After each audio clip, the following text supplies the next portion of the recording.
রোজা রেখে দিনের অধিকাংশ সময় ঘুমিয়ে কাটালে কি রোজার ফজিলত ঠিক থাকবে? বাবা চাচারা তাদের স্ত্রী সহ একসাথে ইফতার খাওয়া আমার জন্য কি জায়েজ হবে? এটা কি ফ্রি মিক্সিং এর অংশ হওয়ার গুনার আওতায় পড়বে কি না? মেয়েদের যদি মাসিক অনিয়মিত হয় তাদের জন্য নামাজ এবং রোজার নিয়ম দয়া করে বলবেন। যে রোজাগুলো অনাকাঙ্ক্ষিতভাবে মাসিকের কারণে ভাঙা যায়, পরবর্তীতে কাজা আদায় করার সময় তারাবি নামাজ পড়তে হবে কি? রোজা অবস্থায় ইনহেলার গ্রহণ করা যাবে কিনা? রমজান মাসে মুর্দার কবর আযাব থেকে মুক্তি পায়, এটা সত্য কিনা? আমি কাজ না করলে আমার চলা সম্ভব না, রোজা না রাখলে গুনাহ হবে কিনা? রোজা রেখে পারফিউম ব্যবহার করা যাবে কিনা? একই দিনে ঈদ এবং রোজা পালন করার বিধান কি? গর্ভাবস্থায় ডাক্তারের পরামর্শে রোজা না রাখা উচিত হবে কিনা? রোজা রাখা অবস্থায় বমি করলে রোজা হবে কিনা? রমজানের রাতে ও দিনে কোরআন তেলাওয়াত কি সমান সওয়াব? চলে যায় আপনাদের প্রশ্নের উত্তর দেওয়ার পর্বে। আমি শুরুতে যে প্রশ্নটি দেখতে পাচ্ছি, আফরিন সাদিয়া বোন, আপনি জানতে চেয়েছেন আমার বাবা চাচারা তাদের স্ত্রী সহ একসাথে ইফতার খাওয়া আমার জন্য কি জায়েজ হবে? তাদের সাথে একত্রে বসে খাওয়া, এটা কি ফ্রি মিক্সিং এর অংশ হওয়ার গুনার আওতায় পড়বে কি না? বোন, আপনার বাবা এবং চাচা উভয় যেহেতু আপনার মাহরাম, অতএব তাদের সাথে বসে আপনি তো খেতেই পারেন, কোনো অসুবিধা নেই। আপনার ভাইরা থাকলেও কোনো অসুবিধা নেই, আপন ভাইরা থাকলে। কিন্তু আপনার চাচাতো ভাই যদি থাকেন প্রাপ্তবয়স্ক, তাহলে তাদের সঙ্গে বসে আপনি একসাথে খেতে পারবেন না। অতএব এখানে বিষয় হলো যে আপনার পর্দার বিধান লঙ্ঘন হচ্ছে কিনা সেটি আপনি দেখবেন, এটা ফ্রি মিক্সিং এর আওতায় পড়বে না। আপনার বাবা চাচার সাথে আপনি খেতে পারেন, তাদের সাথে যদি মহিলারা থাকে কোনো অসুবিধা নেই, ছোট বাচ্চা থাকলে কোনো অসুবিধা নেই, আপনার মাহরাম যেমন আপনার ভাই তারা থাকলে, স্বামী থাকলে কোনো অসুবিধা নেই। কিন্তু যদি আপনার চাচাতো ভাই থাকে, আপনি মেয়ে মানুষ হিসাবে, তারা যদি প্রাপ্তবয়স্ক হয়, তাদের সাথে বসে একসাথে খাওয়া আপনার জন্য উচিত হবে না।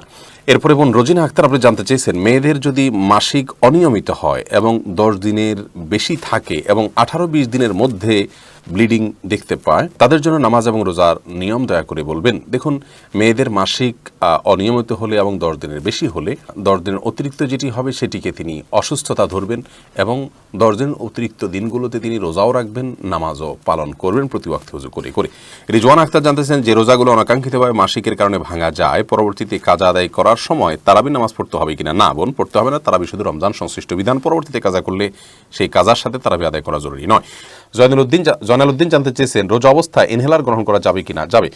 ইনহেলার গ্রহণ করলে রোজা ভাঙবে না, কারণ ইনহেলারের যে পদার্থটা থাকে এটা প্রেস করার মাধ্যমে মানুষের পেটে যায় না। এটা এমন একটা পদার্থ, এ নিয়ে চিকিৎসা বিজ্ঞানীদের বিভিন্ন দেয়া তথ্যগুলোকে, উপাত্তগুলোকে যাচাই বাছাই করে শেখ মোহাম্মদ সাল্লাল্লাহু আলাইহি ওয়াসাল্লাম হাফিজাহুল্লাহ সহ সৌদি আরবের সর্বোচ্চ ওলামায়ে কেরাম গবেষণা করে ফতোয়া দিয়েছেন যে এটি আসলে এমন একটি পদার্থ যে পদার্থটা আসলে মানুষের ভেতরে যাওয়ার কোনো সুযোগই নেই, জাস্ট তার শ্বাস প্রশ্বাস নিতে সহায়তা করে এরকম একটি পদার্থ। অতএব যেহেতু এটি খাদ্য বা পানীয় হওয়ার মতো, ভেতরে যাওয়ার মতো কোনো জিনিস নয় এবং ভিতরে যায় না, অতএব এটি নিয়ে কোনো অসুবিধা নেই রোজা রেখে। এমডি আল মাহমুদ জানতে চেয়েছেন রমজান মাসে মুর্দার কবর আযাব থেকে মুক্তি পায়, এটা কতটা সত্য কিনা?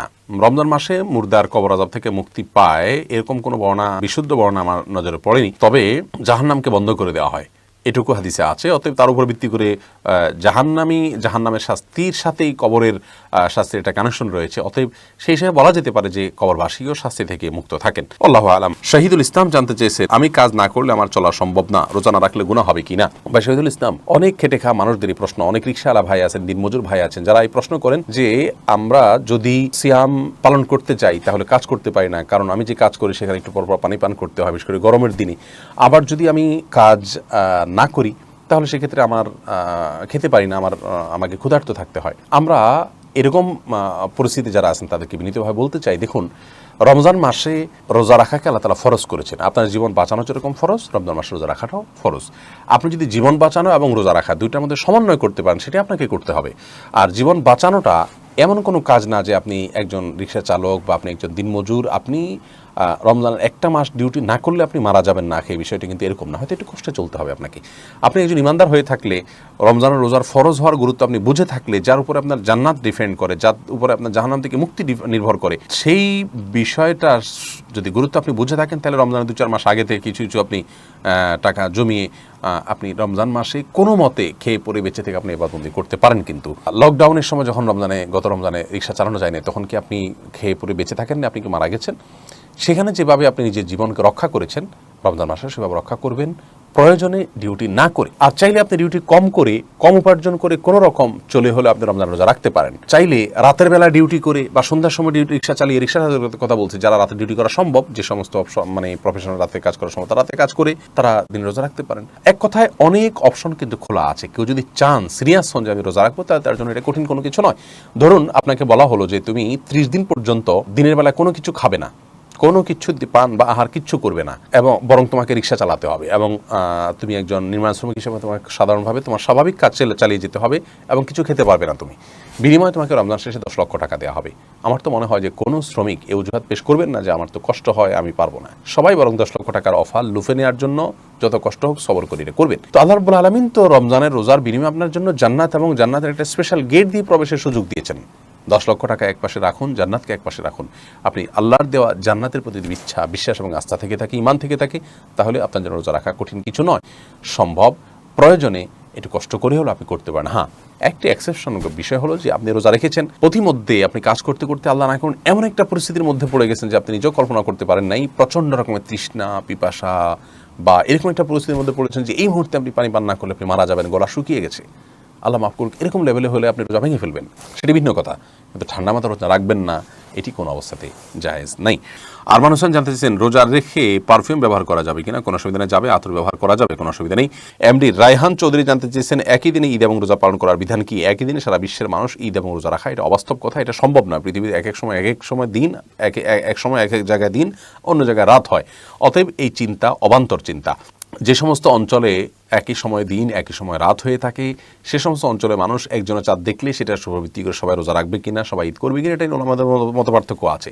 আমাদের দেশের ওলামা একরাম প্রায় 99% বললে ভুল হবে, প্রায় শতভাগ ওলামা একরাম একমত যে আমাদের দেশের আকাশে বা পৃথিবীর যে যে দেশে মানুষ যে ভূখণ্ডে বসবাস করে সে আকাশে দেখে চাঁদ দেখে রোজা রাখবে, সেদিনই আমাদের চাঁদ দেখে রোজা রাখা উচিত। নবী সাল্লাল্লাহু আলাইহি ওয়াসাল্লাম বলেছেন আস-সাওমু ইয়াওমা ইয়াসুমুন নাস ওয়াল ফিতরু ইয়াওমা ইফতিরুন নাস। যেদিন মানুষ সবাই রোজা রাখে তোমার, সেদিন তুমি রোজা রাখবে, যেদিন সবাই ঈদ করে সেদিন তুমি ঈদ করবে, অর্থাৎ বিচ্ছিন্নতাবাদী হওয়া যাবে না। আমাদের বেশিরভাগ মানুষ যেহেতু আমাদের নিজেদের আকাশে চাঁদ দেখে রোজা রাখেন, ঈদ করেন, অতএব আপনি বিচ্ছিন্নতাবাদী হলে সেটি বরং গুনাহের কারণ হবে এবং মুসলিমদের মধ্যে বিভক্তির গুনাহ লিপ্ত হব। সিরাজ মুনিরা মোহনা বোন আপনি জানতে চেয়েছেন গর্ভাবস্থায় ডাক্তারের পরামর্শে রোজা না রাখা উচিত হবে কিনা? গর্ভাবস্থায় আপনি যদি এত বেশি অসুবিধা ফিল করেন যে আপনি রোজা রাখতে গেলে গর্ভস্থ সন্তান অসুবিধা হবে, চিকিৎসক যিনি রোজার গুরুত্ব বুঝেন, মুসলমান ডাক্তার, আবার সেই সাথে তিনি ডাক্তার হিসাবে অভিজ্ঞ, তিনি যদি বলেন যে না আপনার যে পরিস্থিতি শরীরের তাতে আপনার গর্ভস্থ সন্তানের জন্য রোজা রাখলে ক্ষতি হবে, বড় ধরনের কোনো ক্ষতি বা আপনি ক্ষতিগ্রস্ত হবেন, তাহলে সেক্ষেত্রে রোজা না রাখতে পারেন, অন্য সময় রাখলেও চলবে। কারণ আল্লাহ বলেছেন কোরআনে কারিমে ফামান কানা মিনকুম মারিদান আও আলা সাফারিন, যে ব্যক্তি অসুস্থ থাকে অথবা সফরে থাকে সে ওই সময় রোজা না রেখে অন্য সময় রাখলেও চলবে। কিন্তু যদি সামান্য একটু ভয় হয়, অহেতুক ভয়ের উপর ভিত্তি করে আপনি রোজা না রাখা উচিত হবে না বা জায়েজ হবে না। মোহাম্মদ মাসুম জানতে চেয়েছেন রোজা রাখা অবস্থায় বমি করলে রোজা হবে কিনা? যদি খুব বেশি বমি না হয় কোনো অসুবিধা, রোজা হয়ে যাবে। খুব বেশি বমি হয়ে গেলে অনেকের ওলামায়ের মতে রোজা ভেঙে যাবে, অনেকের মতে রোজা দুর্বল হবে, ভাঙবে না, মতপার্থক্য আছে। কিন্তু অল্প স্বল্প হালকা পাতলা বমি হলে তাতে রোজা ভাঙবে না, তাতে কোনো মতপার্থক্য নেই। উক্ত সাকিব জানতে চেয়েছেন রোজা রেখে দিনের অধিকাংশ সময় ঘুমিয়ে কাটালে কি রোজার ফজিলত ঠিক থাকবে, কোনো অসুবিধা নেই। ফরজ ওয়াক্তগুলো জামাতের সাথে পুরুষরা যদি আদায় করেন, মহিলার ওয়াক্ত মতো আদায় করেন, কোনো অসুবিধা নেই। রাতে দিনে জেগে থাকতে হবে রোজার জন্য, কষ্ট করতে হবে এমন কোনো শর্ত দেওয়া হয়নি। আর মুজাহিদুল হক আপনি জানতে চেয়েছেন রমজানের রাতে ও দিনে কোরআন তেলাওয়াত কি সমান সওয়াব?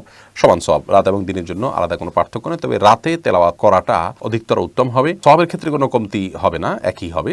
কিন্তু রাতটা মূলত তারাবিতে নবী সাল্লাল্লাহু আলাইহি ওয়াসাল্লাম কোরআন পড়তেন, সাহাবা একরাম পড়তেন, ওমর রাদিয়াল্লাহু আনহু পড়তেন, অতএব রাতে পড়াটা উত্তম সেদিক থেকে আমরা বলতে পারি। কিন্তু এই উত্তম মানে এই নয় যে দিনে পড়লে সব কম হবে, রাতে পড়লে বেশি হবে।